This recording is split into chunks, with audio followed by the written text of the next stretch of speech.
मेरे इस ज्योतिष चैनल पर सभी का पुनः स्वागत है। हमारी श्रृंखला जो चल रही है कि शिक्षा के क्षेत्र में विषय का चुनाव किस आधार पर करें जिससे कि हमारा ध्यान, दिमाग और हमारी ऊर्जा सही ढंग से चल सके। पिछली कड़ी में हमने बात की थी कि किसे व्यावसायिक शिक्षा, कॉमर्स इत्यादि को लेना चाहिए जिससे कि उसका ध्यान या उसकी परफॉर्मेंस उस एरिया में अच्छी रहे। आज हम बात करेंगे कि किस व्यक्ति को विज्ञान के क्षेत्र में ज़्यादा लाभ मिल सकता है, किस आधार पर हम समझें कि व्यक्ति का दिमाग विज्ञान के विषय में ज़्यादा लगेगा। तो जैसा कि हम जानते हैं कि इसका आकलन करने के लिए हम लग्न कुंडली, नवमांश कुंडली और चतुर्विशांश कुंडली को देखते हैं, और यदि हमारा उद्देश्य किसी विशेष कार्य के लिए है तब हम दशमांश कुंडली को भी देखते हैं। तो यहाँ जो कुंडली हमने ली है इसमें आप देख सकते हैं ये एक विज्ञान विषय के छात्र की कुंडली है। इसमें लग्न त्रिकोण में अग्नि तत्व की राशियाँ हैं और लग्न त्रिकोण में किसी भी अग्नि तत्व का सीधा प्रभाव नहीं है सिवाय सूर्य के। सूर्य अपनी ही राशि का नवम भाव में है। नवम भाव उच्च शिक्षा का भाव है। लग्न में धनु राशि है जो कि अग्नि तत्व की राशि है और ये गुरु से संचालित होती है। वहीं पर पंचम भाव में जो कि बीए, बीएससी के लेवल की शिक्षा के लिए देखा जाता है, वहाँ पर मेष राशि है जो मंगल की राशि है। इस प्रकार यदि हम राशि तत्व के मामले में बात करें तो लग्न त्रिकोण में अग्नि तत्व का प्रभाव उपलब्ध है। इसके अलावा यदि लग्न त्रिकोण में ग्रहों की बात करें तो इसमें वायु तत्व के शनि और आकाश तत्व के गुरु का प्रभाव है। गुरु ही लग्नेश भी हैं। तो यहाँ पर अगर लग्नेश के हिसाब से देखें तो धनु राशि पहले से ही अग्नि तत्व की राशि है। इसके अलावा अगर पंचमेश की बात करें तो पंचमेश मंगल जो कि अपनी स्वराशि का 12वें भाव में है मंदी के साथ। पंचमेश का मंदी के साथ जाना यह बताता है कि बीए, बीएससी या बीटेक लेवल की शिक्षा में जातक को परेशानी अवश्य आएगी। इस जातक का बीएससी में बायोटेक्नोलॉजी थी जिसमें कि इसका परफॉर्मेंस थोड़ा सा बाधित हुआ। अब इसके बाद हम देखेंगे कि क्या यही ऐसे कुछ संयोग हमारे नवमांश कुंडली में बनते हैं। नवमांश कुंडली मुख्यतः हम ग्रहों के पुरुषार्थ के लिए देखते हैं, और यदि ग्रहों का किसी का विशेष नीच भंग हो, जैसा कि लग्न कुंडली में इसमें शनि नीच राशि का है तो उसका नीच भंग भी हम नवमांश कुंडली से देखते हैं।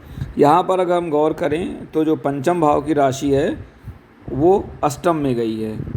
इसके अलावा जो लग्न की राशि है वो चतुर्थ भाव में केंद्र में गई है, और केंद्र में लग्न की राशि में ही सूर्य जो कि अग्नि तत्व का ग्रह है और वो अग्नि तत्व पुरुषार्थ में है। सूर्य के साथ यहाँ पर वायु तत्व राहु भी है।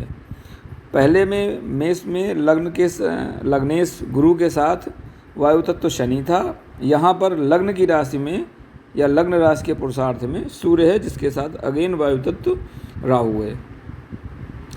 अगर चंद्रमा के पुरुषार्थ की बात करें तो चंद्रमा का पुरुषार्थ यहाँ जल तत्व में है, यानी मोक्ष पुरुषार्थ में, जो यह दर्शाता है कि जातक का जो विचारधारा है, जो सोच है, वो मोक्ष पुरुषार्थ या जल तत्व में ज़्यादा होगी। जल तत्व को खोज का, बीन का, बहुत दूर की सोच का, आगे पीछे की सोच का कारण भी बनाया जाता है। ऐसे जातक अपना दिमाग बहुत दूर तक लगाते हैं, आगे पीछे की सोच कर लगाते हैं। और यदि चंद्रमा जल तत्व के पुरुषार्थ में है तो जल तत्व की राशियाँ अपने आप प्रबल मानी जाती हैं। तो यहाँ पर लग्न कुंडली में मंगल जल तत्व की अपनी राशि में वृश्चिक में था। तो यहाँ तो ये पुरुषार्थ से समझ में आता है कि जल तत्व की राशियाँ बली होंगी और उन राशियों में जो ग्रह हैं वो भी बली माने जाएंगे। अब हम देखते हैं कि क्या ये योग चतुर्विशांश कुंडली में भी बनता है। तो अगर हम चतुर्विशांश कुंडली की बात करें तो चतुर्विशांश कुंडली में लग्न जो है वो पृथ्वी तत्व क्या है, यानी लग्न में कन्या राशि है।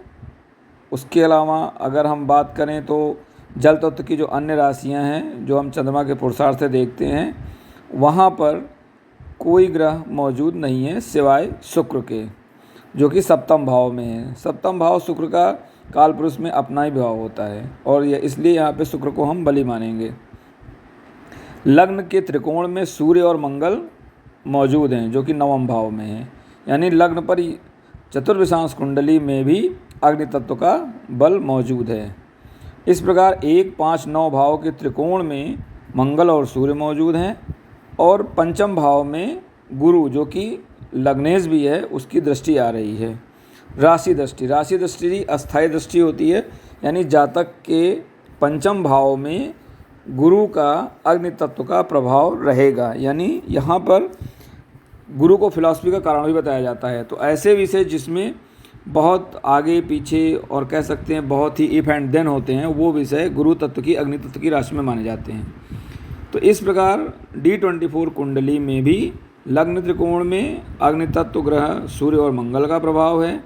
लग्नेश भी पुनः अग्नि तत्व की राशि में है और मोक्ष पुरुषार्थ शुक्र की दृष्टि पंचम भाव में पड़ रही है। ये दर्शाता है कि जातक का झुकाव विज्ञान विषय की तरफ वैसे बाई बर्थ तो कम रहेगा, लेकिन समय के साथ साथ वह विज्ञान विषय की ओर अग्रसर होगा।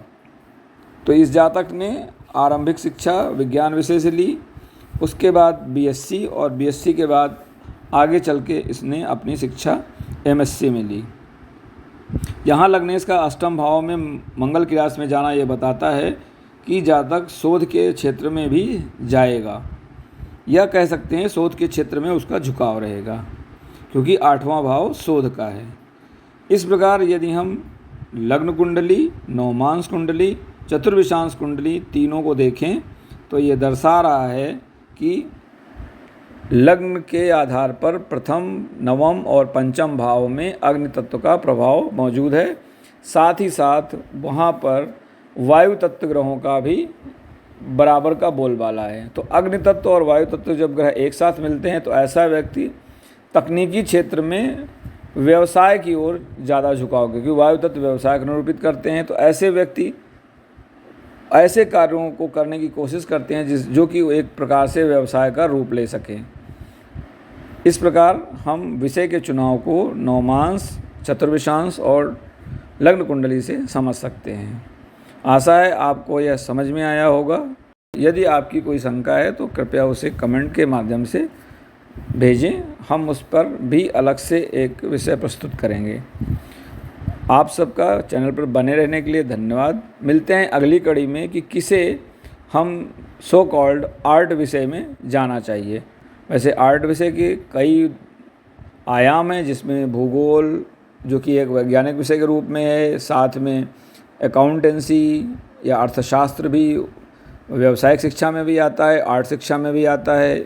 इसके अलावा मुख्य आर्ट के विषय जो फिलॉसफी है, हिस्ट्री है, इनके बारे में हम कैसे समझेंगे। लैंग्वेजेज है, संस्कृत, हिंदी, अंग्रेजी, इसको हम कैसे समझेंगे, इसके बारे में हम अगली कड़ी में उदाहरण कुंडली लेकर आएंगे। तब तक के लिए आप चैनल पर बने रहिए, चैनल को लाइक और सब्सक्राइब और शेयर करिए। आप सबका चैनल पर बने रहने के लिए धन्यवाद। ओम गुरुवे नमः।